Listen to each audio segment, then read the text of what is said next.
नमः। ओम श्री सरस्वत्यै नमः। ओम श्री गुरुभ्यो नमः। समस्त जन कल्याणे निरतं करुणामयं नमामि चिन्मयं देवं सद्गुरुं ब्रह्मविद्वरं नीलाम्बुजश्यामलकोमलाङ्गं सीतासमारोपितवामभागं पाणौ महासायकचारुचापं नमामि रामं रघुवंशनाथम् अतुलितबलधामं हेमशैलाभदेहं दनुजवनकृशानुं ज्ञानिनामग्रगण्यं सकलगुणनिधानं वानराणामधीशं रघुपतिप्रियभक्तं वातजातं नमामि। भगवान श्री रामचंद्र जी शबरी के कुटिया में पधारे हैं। शबरी उनका स्वागत करती है। पाद्यम, आसनम, नैवेद्यम, कंदमूल फल वो अर्पित करती है और उसकी बड़ी इच्छा है कि वह कुछ स्तुति करे, भगवान के गुणों को गाए, भगवान की महिमा बताए। लेकिन वो बार बार कहती है मैं तो अधम हूं, मुझको आपका अनुभव है लेकिन मैं शब्दों के द्वारा उसको व्यक्त नहीं कर सकती। शब्द के लिए ज्ञान चाहिए, भाषा का, काव्य का। वो कहती है मैं मतिमंद हूं, आप अघारी है, पापों के शत्रु है, लोगों का उद्धार करने के लिए आप आए। आपने मेरे इस कुटिया को धन्य किया, कितना मैं आभार या धन्यवाद दूं। बोलते बोलते उनका गला जो है वो रूंध गया। भगवान ने देखा अब ये बोल नहीं पा रही है तो स्वयं ही बोलना प्रारंभ करते हैं और कहते हैं कह रघुपति सुनु भामिनी बाता। भगवान यहां पर शबरी के लिए एक शब्द का प्रयोग कर रहे हैं और वो शब्द है भामिनी। पहले आप सुनिए, मैं सुनाता हूं। भामिनी शब्द का प्रयोग है। भामिनी मतलब जो ज्योतिर्मयी है, तेजस्विनी है। भा जैसे भा होता है ना, प्रभा, आभा। सूर्य का नाम है भास्कर, जो प्रकाश को करता है, प्रकाश जिससे निकलता है। तो भामिनी, भगवान उनके बाह्य व्यक्तित्व को नहीं देखते। बाहर से तो शबरी माता वृद्धा है, चेहरे पर झुर्रियां पड़ी हुई है, बाल सफेद हो गए हैं, हाथ में लकड़ी है, कमर झुकी हुई है। ऐसी स्त्री को भामिनी बोलना मतलब अद्भुत है। तेजस्विनी हो तुम। तो भगवान अंतर व्यक्तित्व को देखते हैं। अंतरंग में बैठे हैं ना, वो तो अंतर्यामी है। तो भगवान उसी से प्रसन्न है।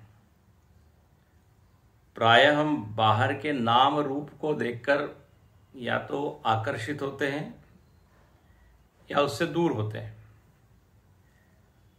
लेकिन भगवान जो है वो सद्गुणों को देखते हैं। प्रेम कितना भरा है भीतर, कितना समर्पण है, कितनी निष्ठा है,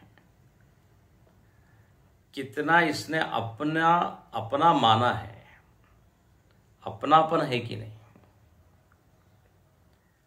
बाहर से यंत्रवत तो अनेक लोग समर्पित भी करते हैं, क्रिया भी करते हैं, लेकिन भीतर से खोखले होते हैं। वो एक औपचारिकता निभाते हैं कई बार। लेकिन यहां भगवान जो है कहते हैं कि आप तो ज्योतिर्मयी हो, आपका अंतःकरण मनोहर है, सुंदर है। जिस मन में भाव का ही अभाव हो तो फिर वो मन तो क्या है, सुनसान, खाली। इसलिए यहां पर कहते हैं आप अत्यंत सुंदर हो, सात्विक हो।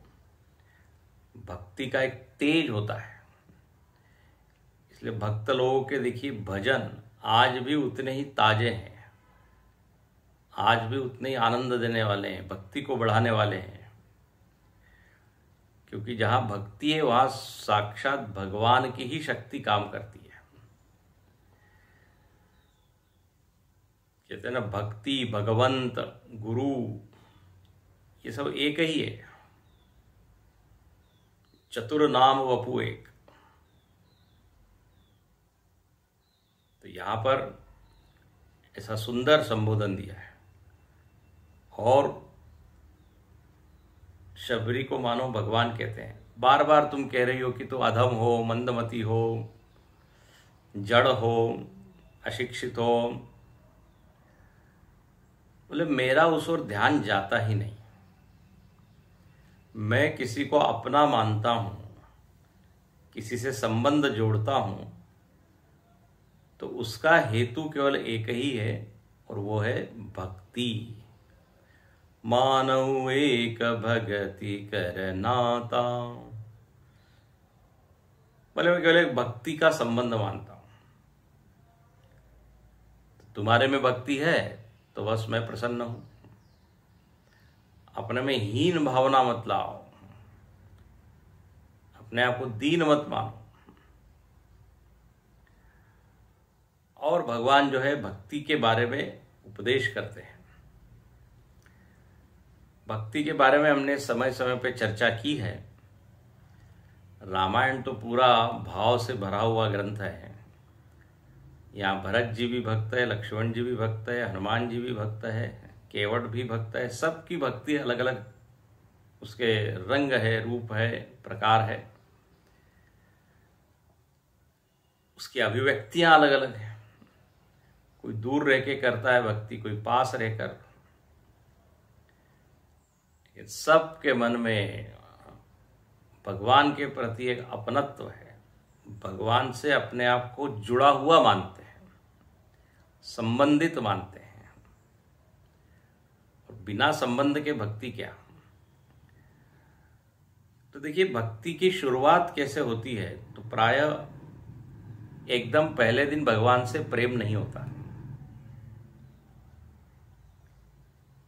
प्रायः शुरुआत भक्ति की आश्रय के अनुभूति से होती है, सुरक्षा की अनुभूति से होती है। जब हम कष्ट में हैं, दुख में हैं, संकट है, और तब भगवान को पुकारते हैं और भगवान पर भरोसा करते हैं। और वो जब भरोसा पूरा होता है, सुरक्षा मिलती है, तो थोड़ी सी श्रद्धा जो है हमारी बढ़ जाती है। और हमको लगता है कि नहीं नहीं, भगवान का आश्रय लेने में लाभ है। भगवान आधार देते हैं, भगवान हमारी सुनते हैं, भगवान हमारी प्रार्थना भले ही टूटी फूटी हो, लेकिन उसका श्रवण करके आशीर्वाद देते हैं, कृपा करते हैं। भीतर ये कहीं ना कहीं एक चिंगारी की तरह ये आ जाती है बात। तो यहीं से शुरुआत होती है। इसलिए 4 भक्तों में कहा है ना, जो आर्त भक्त है, पहली सीढ़ी है। तो आश्रय की अनुभूति, सहारे की अनुभूति, कोई रक्षक है हमारा, ये एक भीतर से जब लगने लगता है तो समझ लीजिए हमने एक कदम आगे बढ़ा लिया। जब तक आश्रय की अनुभूति नहीं होगी, शरणागति नहीं होगी। समाज में भी, व्यवहार में भी हम देखते हैं, यदि कोई हमारी मदद करता है तो फिर हम उसके प्रति समर्पित होते हैं। एक भीतर आनंद आता है, अच्छा लगता है, बोले इन्होंने हमारी सहायता की है। तो जब ऐसा बार बार होने लगता है भक्त के जीवन में कि भगवान है, हमारी ओर देख रहे हैं, जिसकी जरूरत है वो पूरा करते हैं, ये जो इसको कहते हैं आश्रय की अनुभूति है। जैसे छोटा बच्चा है, उसकी जरूरत माता पिता पूरी करते हैं, तो नेचुरली, स्वाभाविक ही उसका प्रेम उन माता पिता के प्रति बढ़ जाता है। हाँ, उसके बिना वो रह नहीं पाता। तो ये यदि आश्रय सिद्ध हो जाए, थोड़ा सा भी 10%, 20%, तो फिर क्या होता है, एक वृत्ति आती है, उसको कहते हैं आभार, धन्यवाद, कृतज्ञता।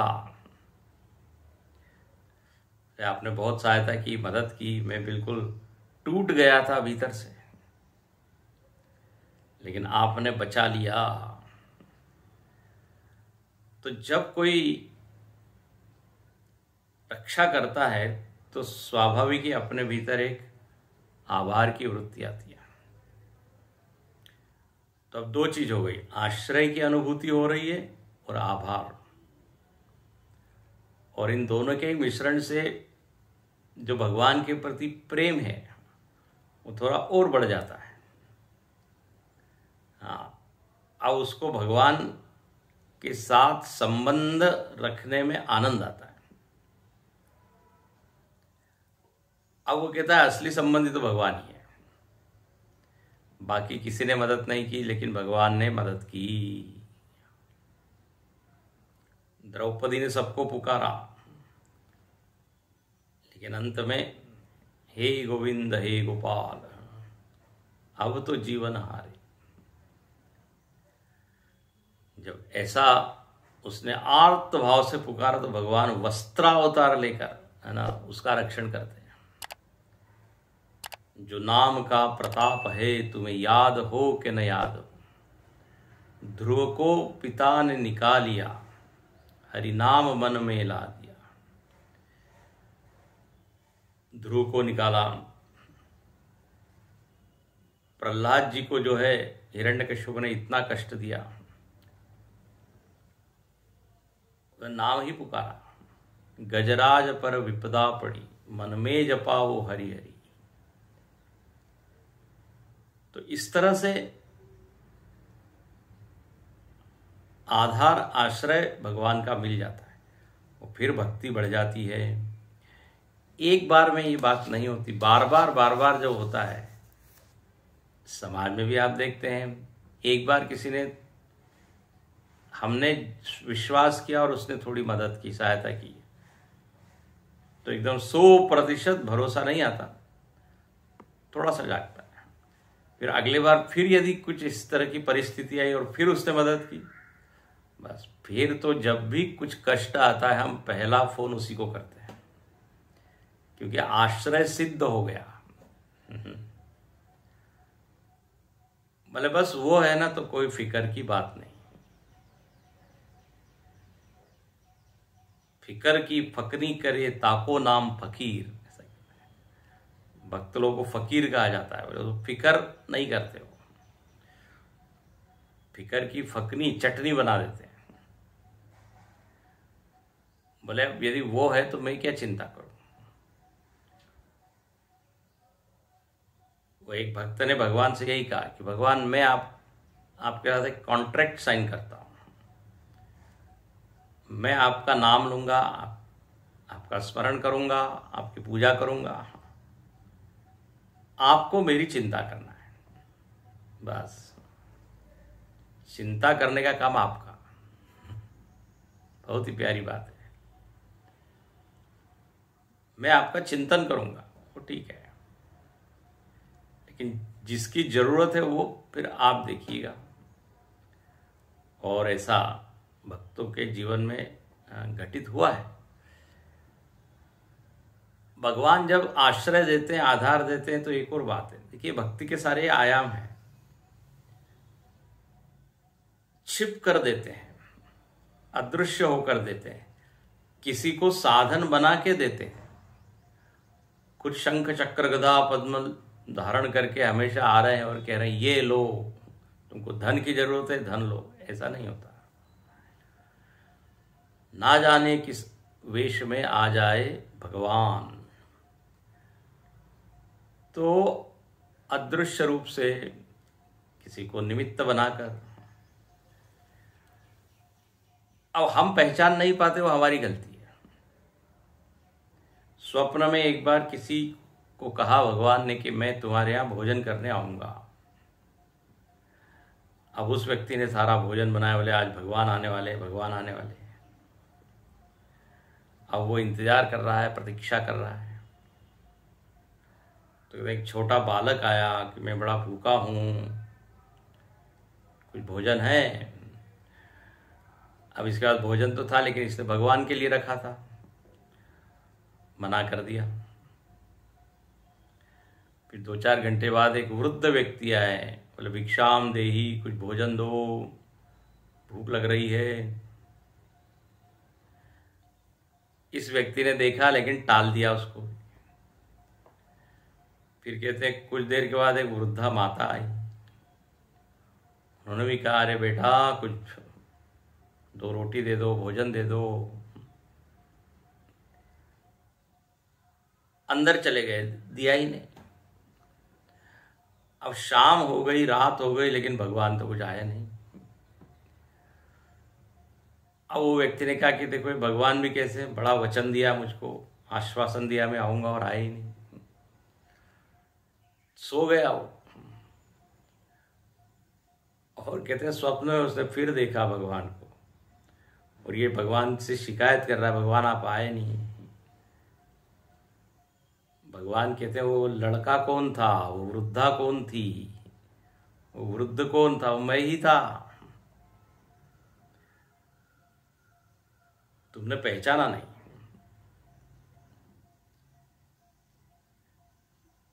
तो भक्ति बड़ी गूढ़ है, सूक्ष्म है। जब भक्ति की दृष्टि भक्तों को मिल जाती है तब वो पहचानने लगता है। तो प्राय लोग यही कहते भगवान तो दिखते नहीं, भगवान जब दिखेंगे तब हम विश्वास करेंगे, तब हम भक्ति करेंगे। ये बिल्कुल उल्टा है। पहले आप रिजल्ट चाहते हैं और फिर परीक्षा देंगे, ये कैसे होगा। डॉक्टर को कहा कि आप पहले हमको ठीक कर दीजिए, फिर हम ऑपरेशन कराएंगे, फिर हम दवाई खाएंगे।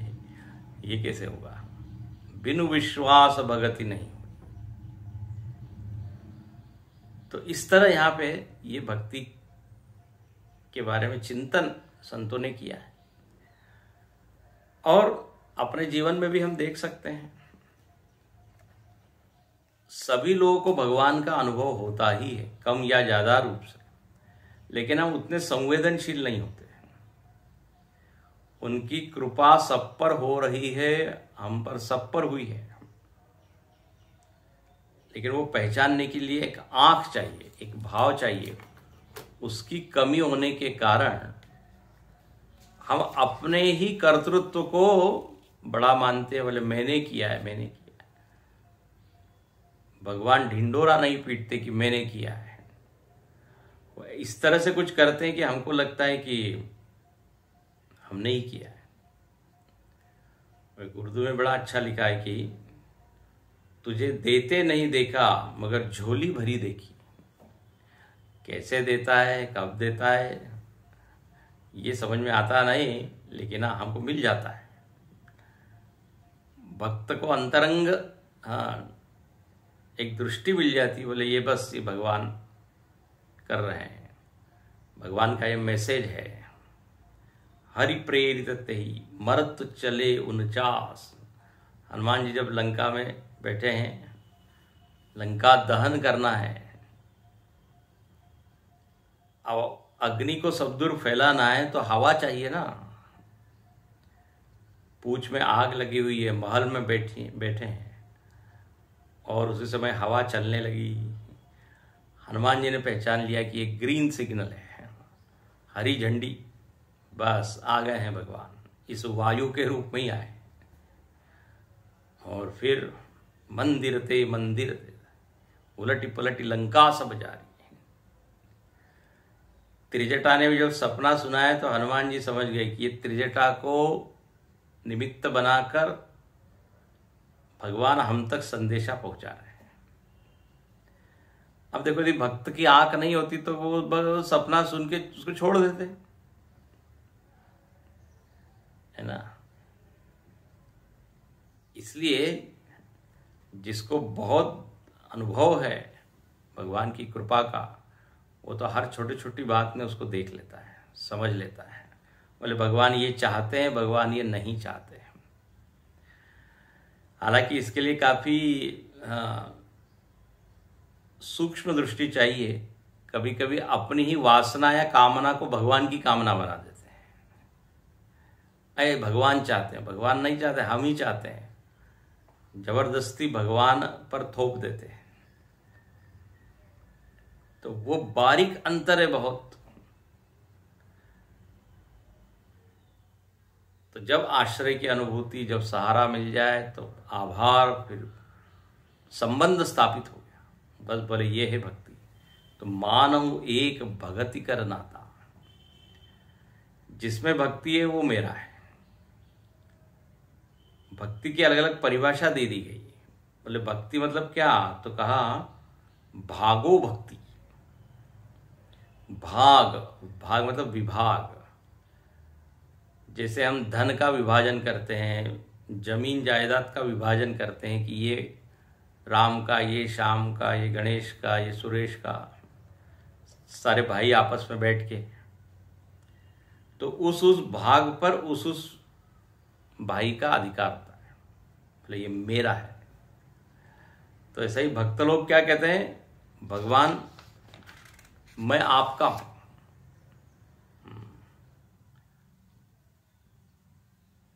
स्वामी रामतीर्थ बड़ा अच्छा कहते हैं, बोले सबसे पहले भगवान परोक्ष होते हैं, तो हम कहते हैं मैं उसका हूं, उस भगवान का हूं। वो भगवान कहीं दूर है, परोक्ष है, लेकिन मैं उसका भाग हूं। उस भगवान का मेरे ऊपर पूरा अधिकार है। वो चाहे तो हमको डांटे, चाहे तो स्तुति करे हमारी, चाहे तो मदद करे, जो भी कुछ करे वो उसका अधिकार है, क्योंकि मैं अपना नहीं हूं। मेरे पर अपना अधिकार नहीं, उसका अधिकार है। बहुत सुंदर, तस्याहम कहते हैं उसको। फिर कहते हैं उसको उसमें आनंद आता है, दुख में भी उसको वो भगवान की ही स्मृति बनी रहती है। बोले इसमें भी कुछ ना कुछ अच्छा है ही। तो धीरे धीरे भगवान से निकटता का वो अनुभव करता है।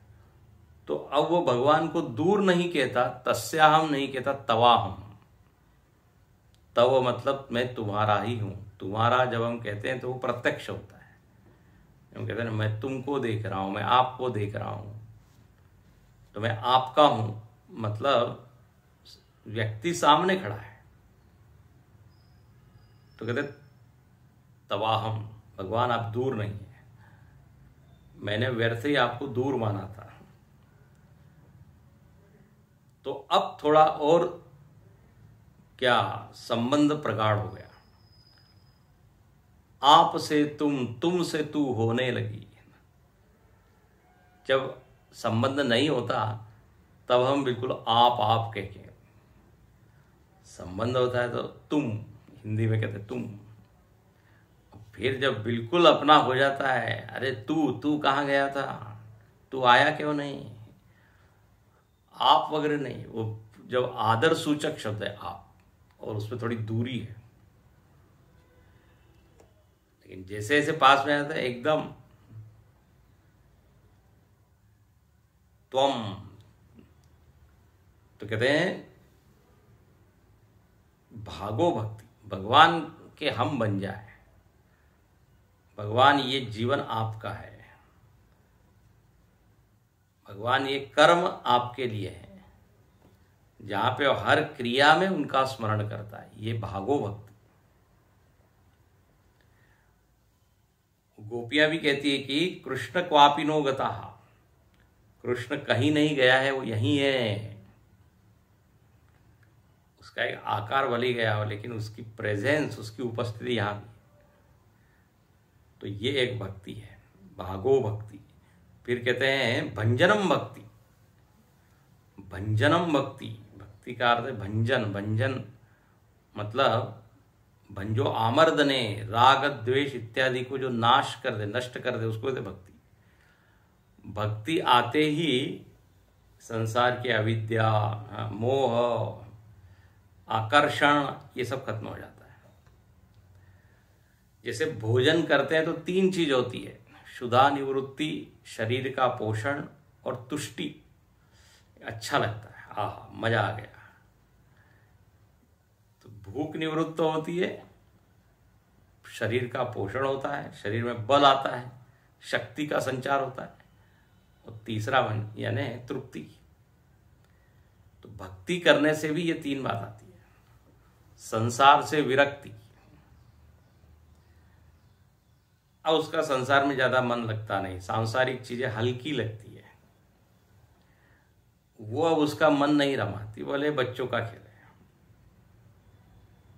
और दूसरी तरफ उसके मन का पोषण होता है, मन बलवान बनता है।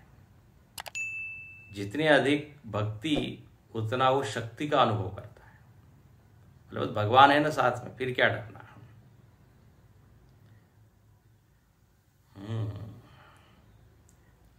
जानकी नाथ सहाय करे, तब कौन बिगाड़ करे नर। ये भाव आता है। और तीसरी बात, आनंद तो है ही, तुष्टि। भक्ति में यदि आनंद न हो तो भक्ति कौन करेगा।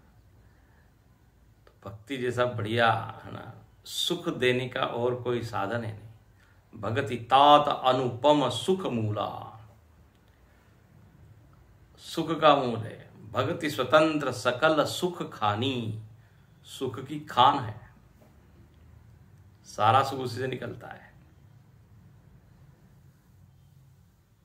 तो जब भक्ति होती है तो बोले भंजन होता है। भंजन कहते हैं देवानाम गुणलिंगानाम आनुश्रविक कर्मणाम सत्व एव एक मनसो वृत्ति स्वाभाविकी तुया। ये भक्ति के बारे में भागवत में लिखा है। कहते हैं नेत्र, कर्ण, नासिका आदि के जो देवता है वे अपने गुणों से पहचाने जाते हैं। जैसे नेत्र से देवता, नेत्र के देवता कौन है? सूर्य है। सूर्य आने पर नेत्र काम करते हैं।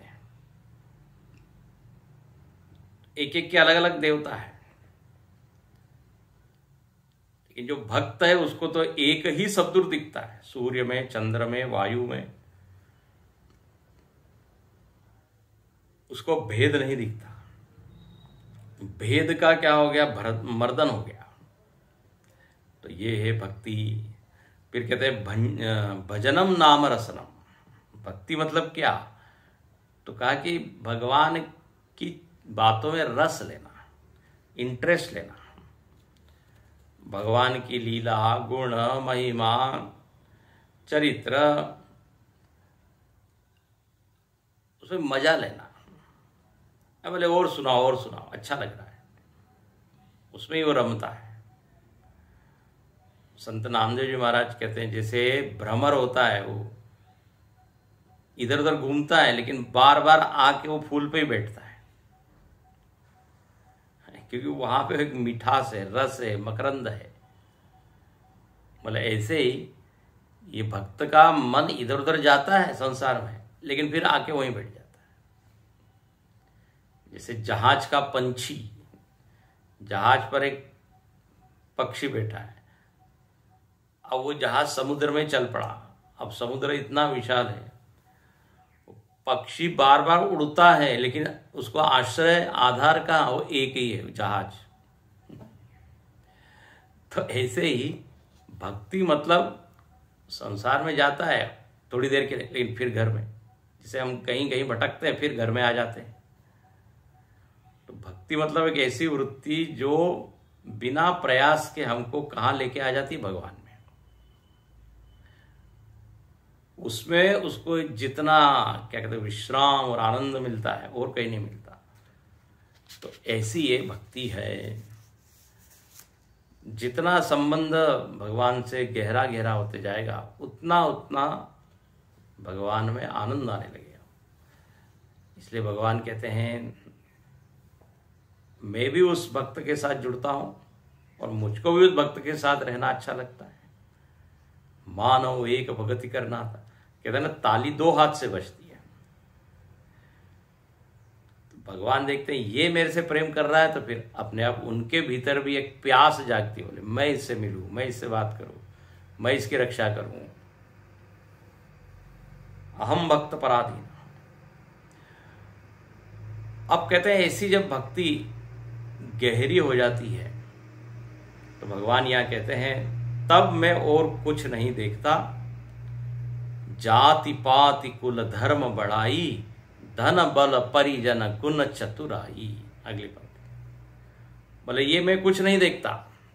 क्या नहीं देखता? यहां 10 चीजों के नाम दे दिए, 10 चीजों के नाम। और कहते हैं कि देखिए ये 10 चीजें यदि आप इसी पर ध्यान दे रहे हैं और इसी को हेतु समझ रहे हैं भक्ति का कि ये मेरे पास होगी तब भगवान मेरे पे खुश होंगे, तो भगवान उसको क्लियर करते हैं, स्पष्ट करते हैं। बोले ऐसा बिल्कुल नहीं है, मैं इन 10 चीजों को नहीं देखता, चिंता मत करो। तो संबंध का हेतु क्या है? तो बोले जाति, ये आधार बनता है। 10 आधार बता रहे हैं। व्यवहार में समाज में लोग इसी के कारण जुड़ते हैं, तो जाति के कारण जुड़ते हैं। समान जाति के जो लोग होते हैं वो आपस में संबंध बनाते हैं कि नहीं, रिश्ता बनाते हैं। कहते हैं हमारे लड़की का विवाह करना है, कोई संबंधी बताइए, लड़का बताइए। और प्रेफरेंस किसको होता है? अरे अपनी ही जाति का हो। तो जाति में एक अपनत्व होता है, बोले हमारी जाति वाले, समजाति, सजाति है। तो जाति को देखते हैं, फिर पाति को देखते हैं। ये देखिए कोई छोटी मोटी चौपाई नहीं है, ये हमारे सारे संबंधों की कहानी बता रही है। समाज में कैसे आपस में एक दूसरे से लोग जुड़े हुए हैं, इन्हीं में से किसी न किसी चीज को आधार बना के संबंध इन्हीं के ऊपर टिके हुए हैं। कहते हैं दूसरा है पाती। पाती मतलब पंक्ति। पंक्ति का मतलब होता है स्टेटस इंग्लिश में। बोले हमारे लेवल के हैं, हमारे स्तर के हैं। तो कोई मिडिल क्लास है, तो कोई क्या उच्च वर्ग का है। तो उन लोगों में रहने में उसको अच्छा लगता है, कंफर्टेबल वो फील करता है। कहते हैं ना अंग्रेजी में पक्षी भी जो है उनके पंखों का रंग एक होता है, तो वो साथ में रहते हैं, एक साथ फ्लाई करते हैं। तो यहां पर भी ये पंक्ति आदमी जुड़ता है देखकर। फिर कुल। कुल मतलब क्या? तो कहते हैं खानदान।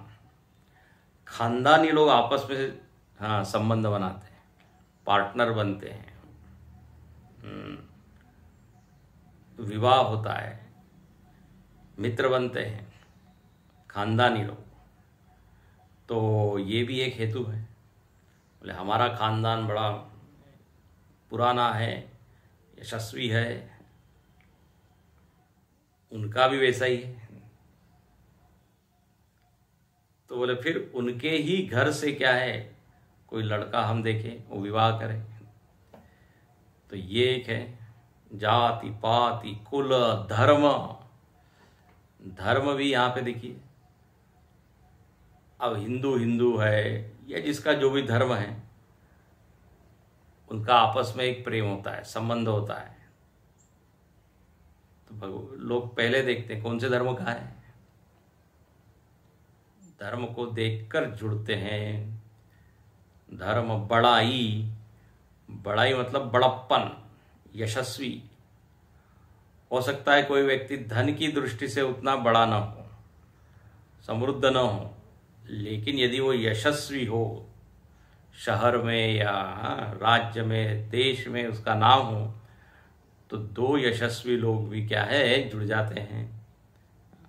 कौन कितना प्रसिद्ध है ना, किसके कितने फॉलोअर हैं।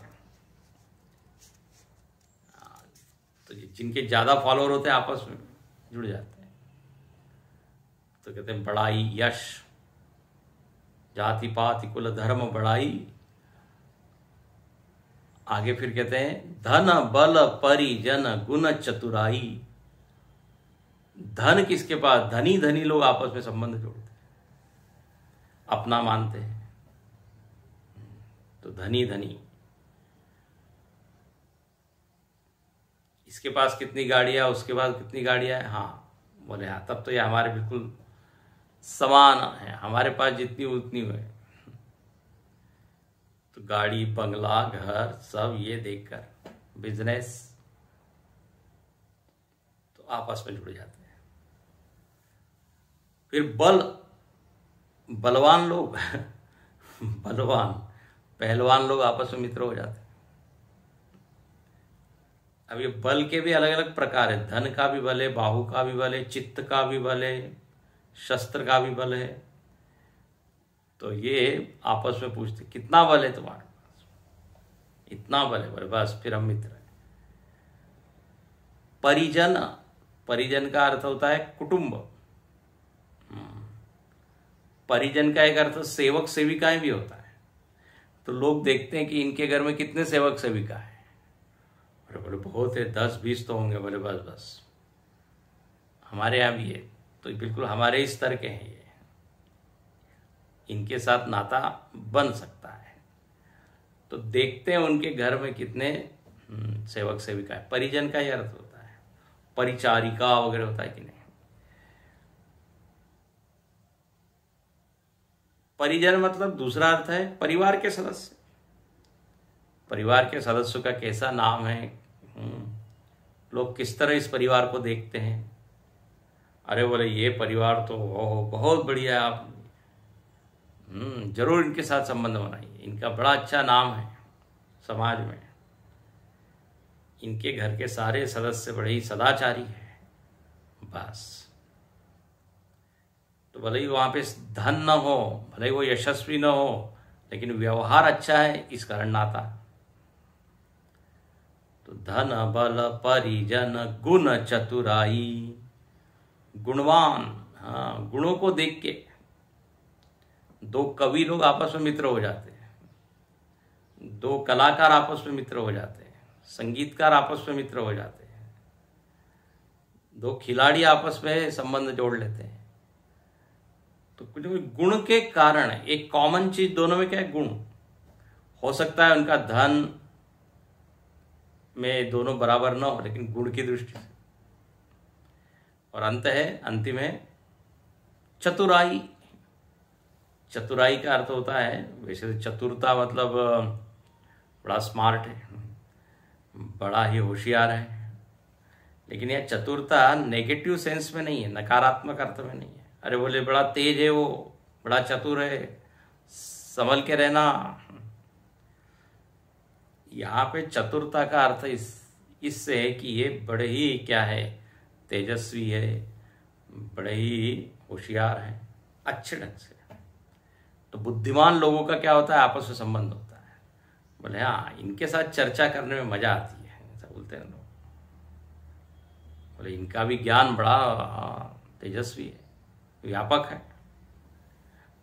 तो दो बुद्धिमान लोग जुड़ जाते हैं। अब भगवान कहते हैं महाराज ये तो व्यवहार के सारे संबंध हैं। समाज में तो बिल्कुल इन्हीं सब चीजों को महत्व दिया जाता है।